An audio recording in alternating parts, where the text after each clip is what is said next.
Back in 2021, something interesting happened with PlayStation 3 prices. They exploded, with some rising 300% in just a matter of months. But now a lot of them have dropped in value, and prices overall have only raised 4% year over year on average.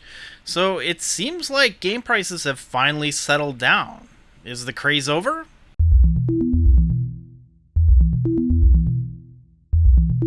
Welcome to Retronomics, the series that follows price trends in video games, and today we're talking about the PlayStation 3 and its price trends. Back in 2021, which seems like an eternity ago, the PlayStation Store was set to shut down, preventing tons of PlayStation 3, PlayStation 2, and PlayStation 1 games from being purchased for a reasonable price.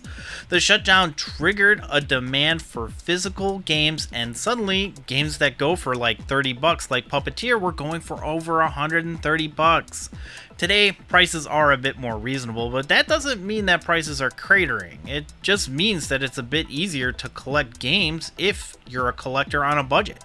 I tracked 25 game prices over the past year, and I'll go over some overall stats, but before we do, here's how Retronomics works. I get all of my prices for forecasting from PriceCharting.com, and all prices are for North American complete in-box copies.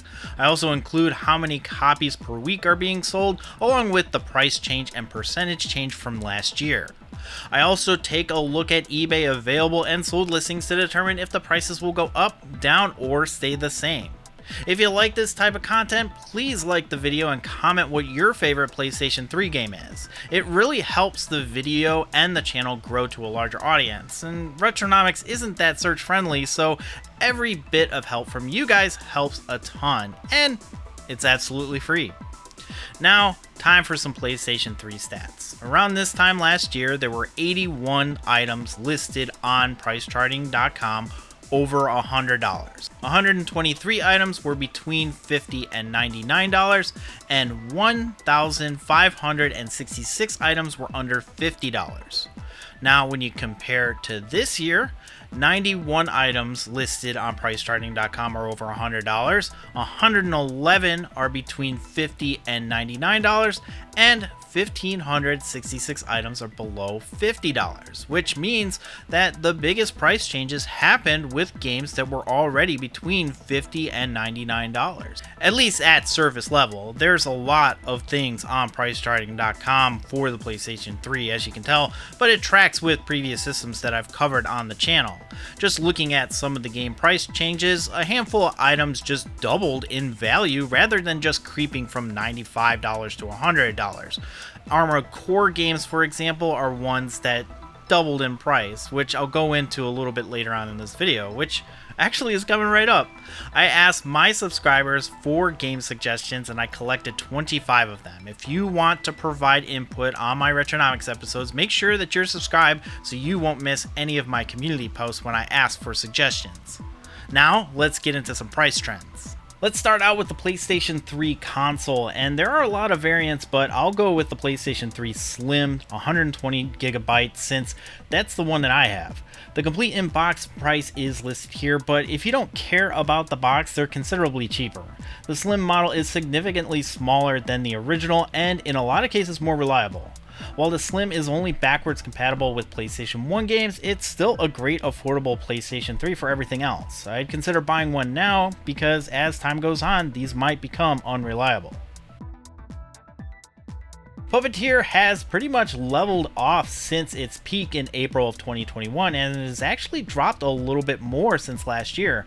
I think it's safe to say that if you were interested in buying this game, you can do so now without fear of a dramatic price dip, or save up because it doesn't look like the price will spike anytime soon. Asura's Wrath has dropped in value since last year, and it does look like it's readily available on eBay with the manual for a little more than what Price Charting has it listed as. I see that a lot with these games. It's either because people just find them without the manuals, or they're splitting them up and double dipping. It's also on the Xbox 360 for cheaper, so if you want to just play wherever, it's there, but the PlayStation 3 price isn't as bad, so buy now or wait. Shadows of the Dam has dropped year over year as well, despite having at least one sale a day according to PriceCharting.com, which is great if you're looking for a deal on this game, as some are selling for way less than the listed price, so keep an eye out and buy now. Lollipop Chainsaw, like the others before it, has dropped in price since last year, but it is still fairly consistent, and with the remake on the horizon, the price might increase. I do think that it would be a good idea to buy now because there are rumblings that the remake will add censorship, making the original more desirable by fans, but we'll have to see what actually happens when the game comes out. Folklore is a good example of what happens to a relatively overlooked game's prices after it spikes. Since May of 2021, it has dropped down, but not to what it was before the spike, but it's now consistent, only raising a little bit since last year. It will remain exclusive to the PlayStation 3 unless Sony makes it available on their streaming service, which could potentially cause another spike in price, so buy now or wait to see if it drops a little bit lower. 3D Dot Game Heroes has dropped 14% since last year, perhaps dispelling the myth that Atlas games retain their value. The voxel art in this game is very unique, and if you are a fan of Zelda but like a harder game, then I suggest giving this game a try, especially at this price. Will it drop lower? Well, eBay sales seem to indicate that yes, it will, so keep an eye out and buy when you see a deal.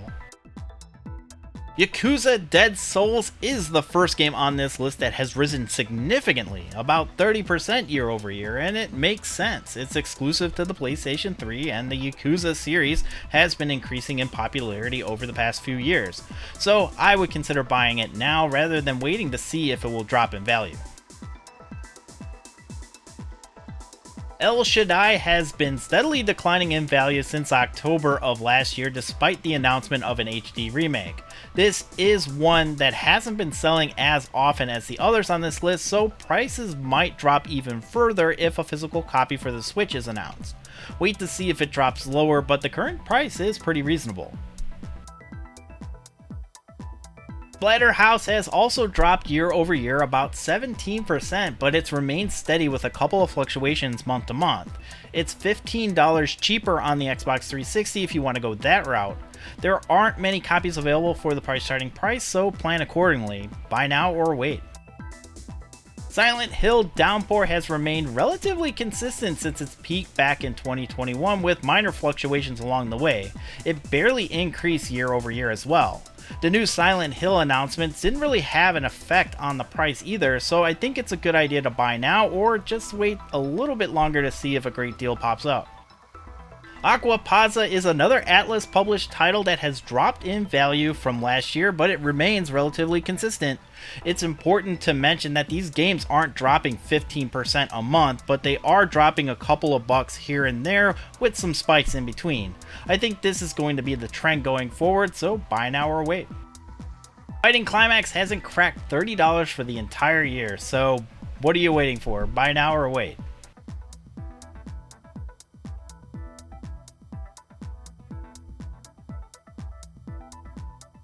Persona 4 Arena Ultimax is a game that has dropped below the price it was prior to the pandemic. It helps that it is now on modern platforms, but it's not physical in the West, so if you are looking for a North American physical copy, this is a great price. King of Fighters 13 is holding steady since the beginning of the year, but it's down from last year. It's also been announced for PlayStation 4 and Nintendo Switch, so keep an eye out to see if there's a physical copy available on those platforms.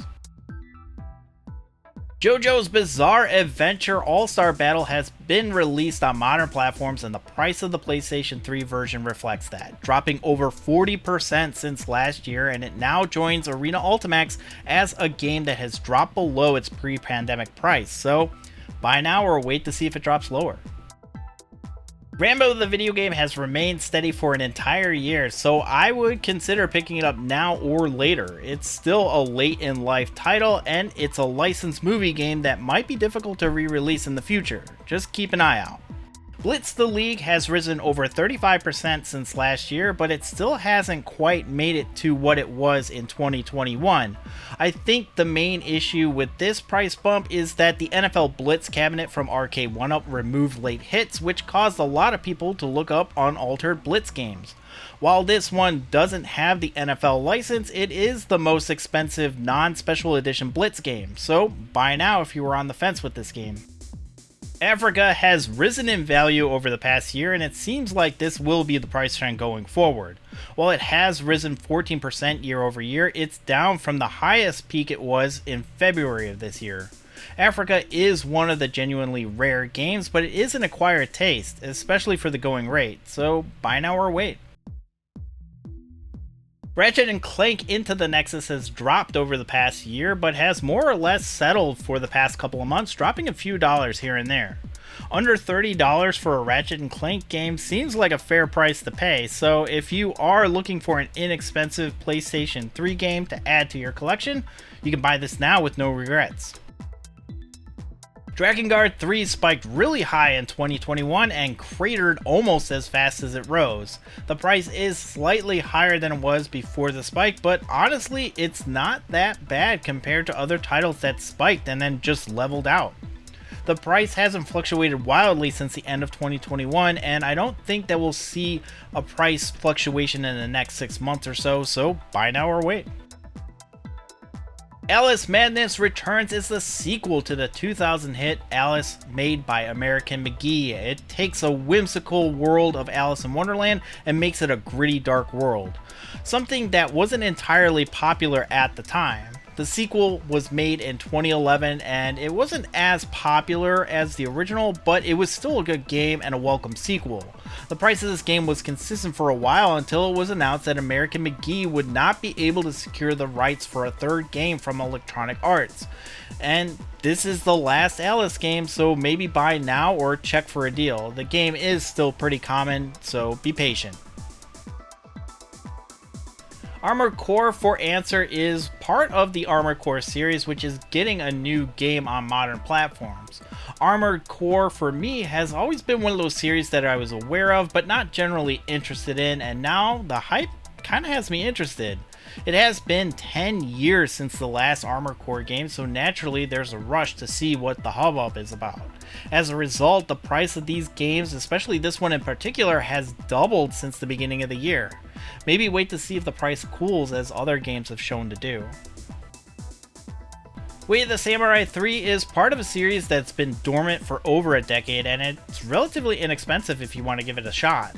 As I'm winding down this video, I'm realizing that I've included some affordable games, and it makes sense because the PlayStation 3 is still a fairly affordable system aside from some fringe games, so buy now or wait. Enchanted Arms is a From Software title that is surprisingly undervalued considering the other titles that the company has put out before Dark Souls. This isn't a Souls-like game, it's a turn-based RPG, so if that's something that you're interested in, the price has remained incredibly stable despite the other game price trends, so I suggest buying it now because it is possible that the price could spike suddenly. Captain America is based on the Marvel Cinematic Universe movie series with Chris Evans reprising his role as Captain America in this game. It's similar in style to the Arkham series, so if that's the kind of game that interests you, you can't really go wrong for the current going price. It will probably remain this price from here on out, so buy now or wait. So there you go. 25 games forecasted, and oddly enough, most of them dropped in price considerably compared to the average of the PlayStation 3 games, only rising 4%. And a lot of these games aren't unpopular either. I think the Armored Core game threw the curve because some of the games like JoJo and the others dropped at least 10% in the past year, which is pretty significant. And sales have remained somewhat consistent. At least I think they are. Price charting doesn't really give a history of sales numbers, but that is something that I'm working on implementing into the future videos. I do think that this is a sign that game prices are finally starting to relax. I mean, I've been saying this all year with the exception of the Wii U and 3DS prices since the eShop closed down, prompting an increase in demand, but even then, those systems seem to be cooling off. I actually might make another follow-up video because it's been almost 3 months since I posted that, and I want the views. Demand hasn't really been that great for Retronomics either. Let me know down below what game you were surprised to see a drop or an increase in price. Comments help the video grow, so make sure your voice is heard. If you want to help the channel grow even more, please like the video and share it with anybody who might find it interesting. And if you are new here and haven't already done so, subscribe for future content. You can follow me on all of the social media platforms at Nicktendo. Thanks so much for watching. I'm Nick, and I'll see you next time.